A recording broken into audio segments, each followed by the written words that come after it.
Hola, muy buenas tardes, días, noches, donde sea que esté viendo este video. En este video vamos a analizar las estipulaciones del contrato de trabajo. Las estipulaciones del contrato de trabajo se pueden clasificar en tres. La primera son las estipulaciones del contrato de trabajo, las cuales son de carácter obligatoria. Estas pertenecen a la esencia de un contrato de trabajo. Un ejemplo de ello es la jornada laboral o la remuneración, entre otras. ¿Qué ocurre si en el contrato no están estas estipulaciones de carácter obligatorias? Bueno, no se va a caer en la nulidad del contrato, puesto que se está protegiendo al contrato y al trabajador, donde se está a su vez manifestando el principio de continuidad laboral, ya que si se termina el contrato va a ser algo que sería perjudicial tanto para el empleador como para el trabajador, por lo que no se va a anular el contrato, sino que es la ley la que va a suplir estas faltas. La ley va a suplir la no presencia de estipulaciones obligatorias en el contrato de trabajo. Comentario, no está en el artículo 10, lo puse porque vamos a analizarlo más adelante. Ya.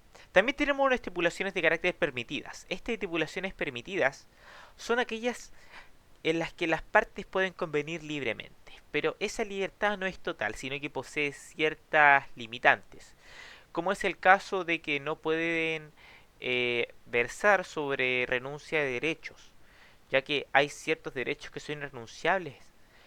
eh, que son irrenunciables para el trabajador, puesto que la ley ha establecido un beneficio para ello a través de derechos. ¿Qué ocurre si en una estipulación se renuncia a un derecho? Bueno, caemos en la última clasificación de las estipulaciones, las cuales son las clasificaciones prohibidas. Si el trabajador, si en este caso las partes establecen una estipulación la cual implica la renuncia de derechos laborales, los cuales vienen establecidos por la ley y por consecuente son irrenunciables, porque hemos de recordar que son irrenunciables los derechos establecidos por la ley mientras subsista el contrato de trabajo. Eh, bueno, ¿qué ocurre si hay presencia de una estipulación prohibida? No caemos nuevamente en la nulidad ni nada por el estilo, puesto que se busca proteger la continuidad laboral, sino que se va a entender esa cláusula prohibida como no escrita. Es decir, no va a tener ningún tipo de efecto jurídico. También tenemos estipulaciones las cuales pueden ser expresas o tácitas. En el caso de las expresas son aquellas que están manifestadas escritas en el contrato. En el cambio las tácitas no. Las tácitas se han desarrollado a través de la jurisprudencia, la cual ha creado o se ha referido a a las denominadas reglas de conducta. Estas reglas de conducta son conductas reiteradas en el tiempo, sostenidamente reiteradas en el tiempo, llevadas a cabo por el trabajador y el empleador, eh, las cuales se van a entender incorporadas tácitamente al contrato de trabajo. Por ejemplo, el pago de un aguinaldo, el cual se paga periódicamente a lo largo del tiempo, y dicho aguinaldo no estaba contemplado en el contrato de trabajo al momento de su celebración, se tendrá incorporado tácitamente al mismo, puesto que tenemos o se están cumpliendo las reglas de conducta, que es una práctica reiterada y constante a lo largo del tiempo llevada a cabo por el trabajador y el empleador.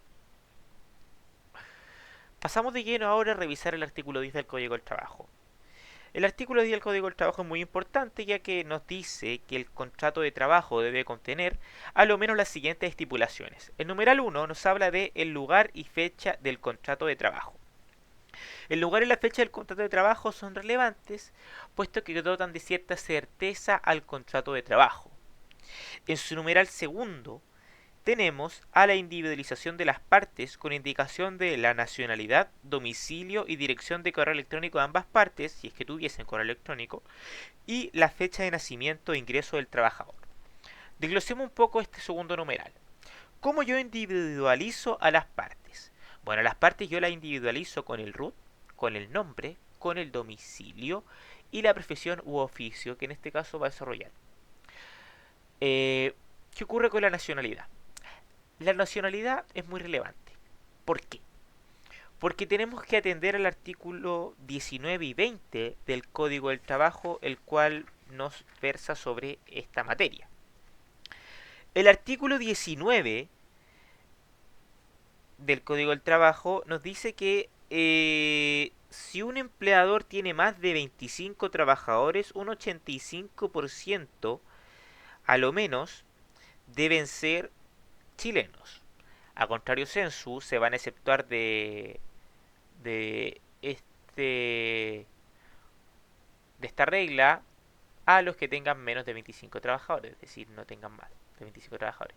Pero lo que acabo de decir no es un parafraseo de lo que establece el artículo 19, no es lo que establece directamente, pero apunta a ello, establece un requisito, que si hay más de 25 trabajadores, el empleador debe tener de esos 25 trabajadores un 85% chilenos.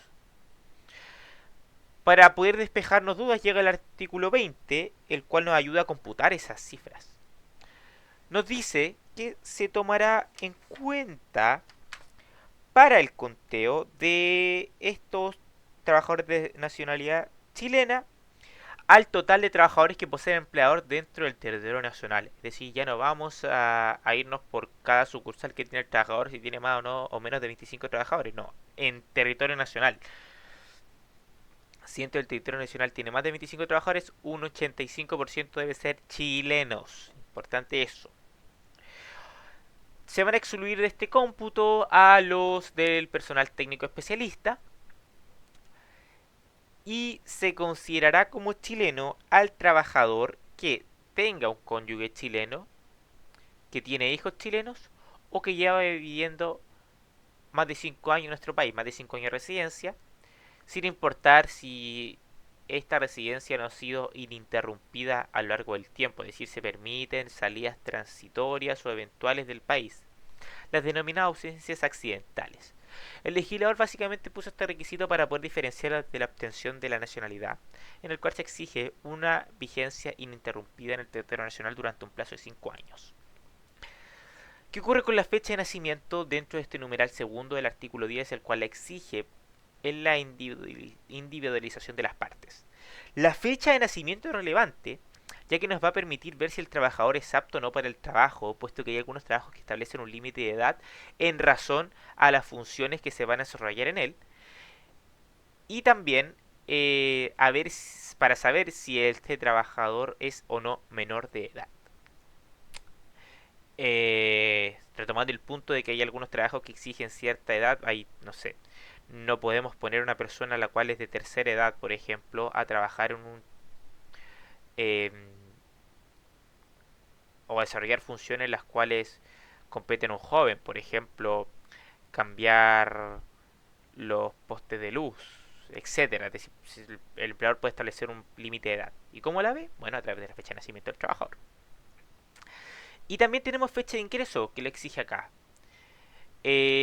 Bueno, esa fecha de ingreso es muy relevante, puesto que nos va a permitir conocer los beneficios y derechos que adquiere el trabajador en razón al tiempo en el cual está dentro de la subordinación del empleador.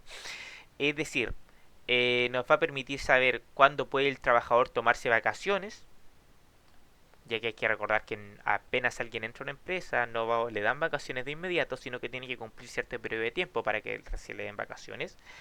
Y también por los años de servicio en caso de término del contrato de trabajo, para temas de indemnizaciones por años de servicio. Ya, tenemos el numeral 3 del código del artículo 10 del Código del Trabajo, el cual nos habla de la determinación de la naturaleza de los servicios y del lugar o ciudad donde hayan de prestarse. El contrato puede señalar dos o más funciones específicas, sean esta alternativa o complementarias. Lo relevante de la determinación de la naturaleza de los servicios del lugar u origen, eso, lo más importante de este artículo básicamente es que nos dice que las funciones pueden ser alternativas o complementarias, pero siempre deben ser específicas, ya que el hecho de que sean específicas va a impedir la arbitrariedad o el abuso que puede realizar el empleador respecto a su trabajador, ya que, por ejemplo, puede establecerse una estipulación en la cual se diga y otras funciones que señale el empleador. Bueno, ¿qué otras funciones que señala el empleador? Pueden, eh, el empleador puede a su arbitrio señalar funciones que no tienen nada que ver con el objeto del contrato de trabajo. Es decir, si a alguien lo contratan para poder programar y después en base a esta estipulación y otras funciones que señala el empleador lo mandan a limpiar baños, no tiene sentido. Es por eso que deben ser siempre específicas. Y en el caso de que no sean específicas, bueno, las sanciones que quedarían sin valor esa estipulación. Y debe señalarse el lugar donde se prestan los servicios. Bueno, esto es también importante, puesto que en muchas partes es más de un lugar donde se prestan los servicios, pero estos deben ser siempre de forma específica, siempre deben ser específicos. Eh, ya que no va a haber cabida para una estipulación que diga en el lugar que señala el empleador. No, porque perfectamente, imagínense,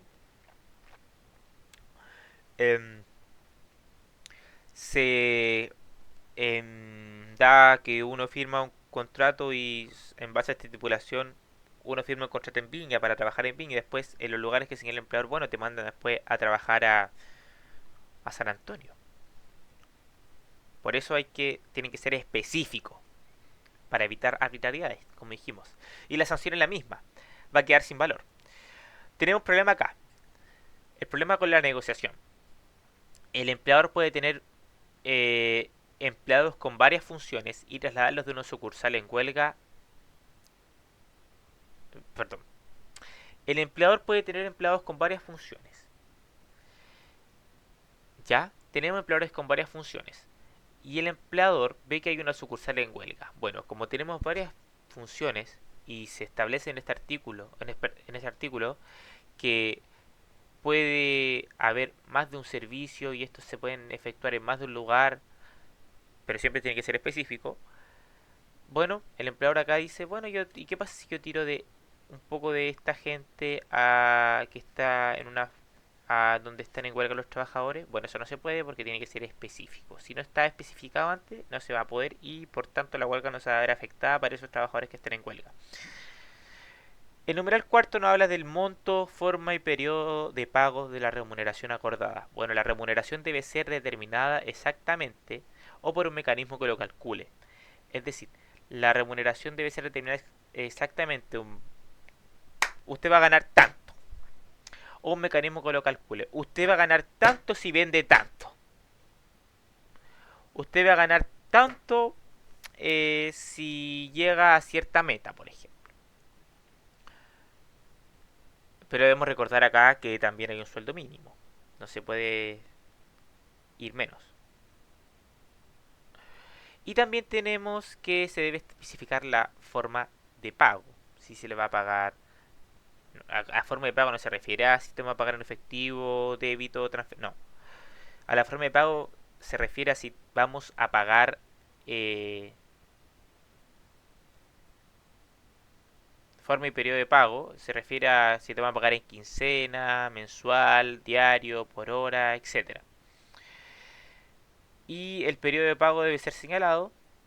Te van a pagar, por ejemplo, el 15 de cada mes, o el 18 de cada mes, o el viernes primero de cada mes, etcétera. Debe ser señalado en el contrato por medio de esta estipulación que exige el numeral cuarto del artículo 10 del código. También tenemos en el numeral 5 la duración y distribución de la jornada de trabajo, salvo que en la empresa existiera el sistema de trabajo por turno, caso en el cual se estará lo dispuesto en reglamento interno. Eh, bueno, acá hay un error en la regulación, ya que se dan casos en los cuales puede haber un trabajo por turno sin reglamento interno. Se da como al arbitrio del empleador ese reglamento interno. Es decir, no, tú vienes tal día, tú vienes otro día. Eso es un problema al fin y al cabo.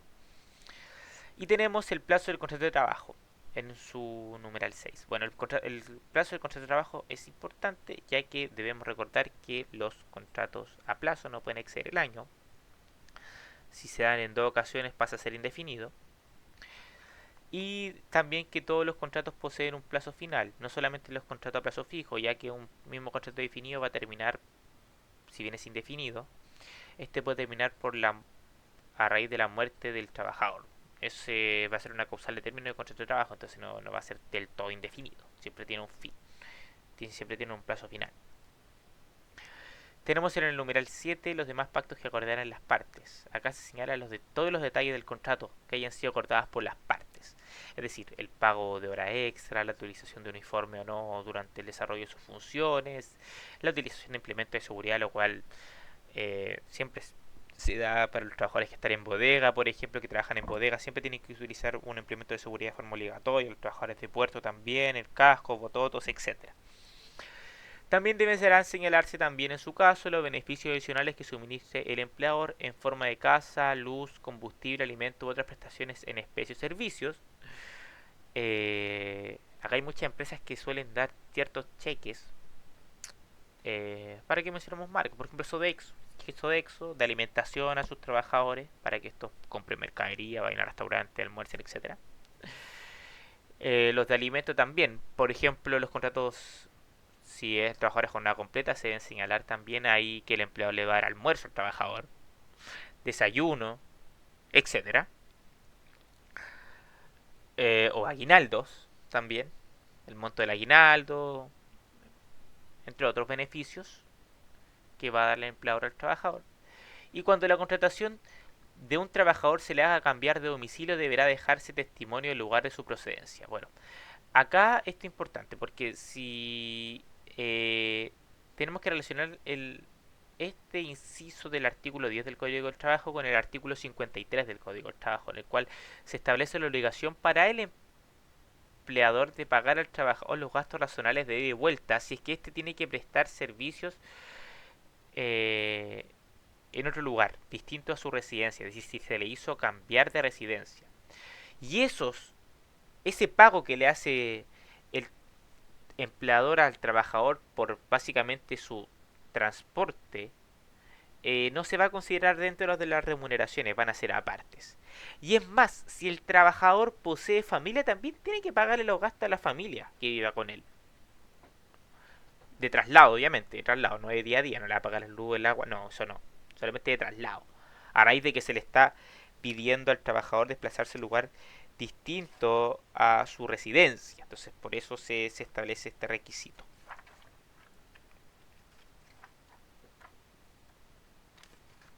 Ya.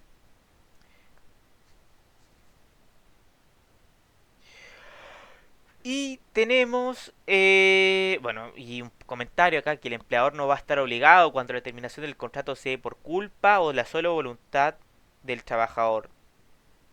Es decir, si el trabajador se manda una causal de terminación, por ejemplo, deja de asistir al contrato de trabajo o incurre en algún acoso laboral, por ejemplo, que lleve a cabo a una causal de terminación del contrato de trabajo a raíz de su propia culpa, el trabajador no va a recibir estos gastos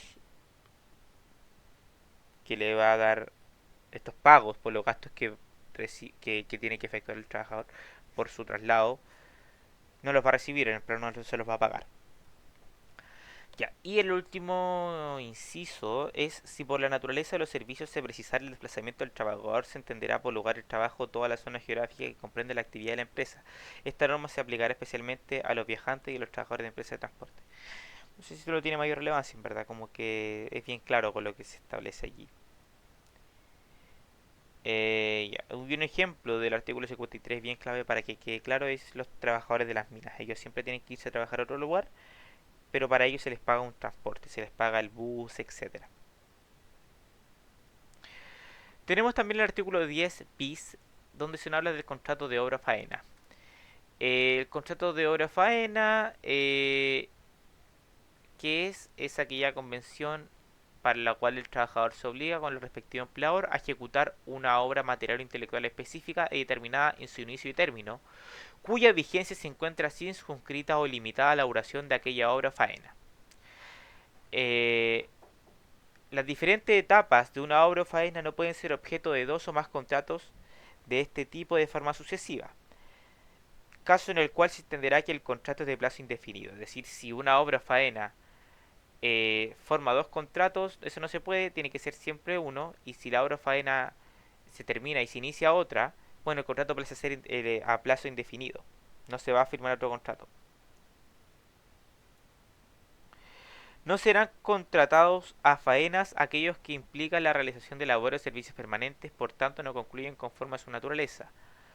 Es decir, si tenemos labores o servicios permanentes, no vamos a caer en este contrato de obra o faena, puesto que el contrato de obra o faena tiene un inicio y fin que es determinado por la duración de la obra o faena. No es permanente, dura hasta que termine la obra.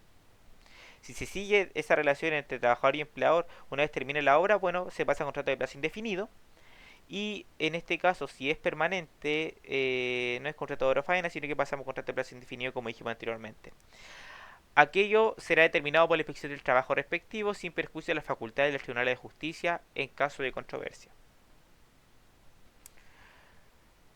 Bueno, eso sobre las estipulaciones del contrato de trabajo. Si que alguna duda la pueden escribir. Y ahora vamos a pasar a otro módulo, el cual va a venir en otro video, es el cual es modificación al contrato de trabajo.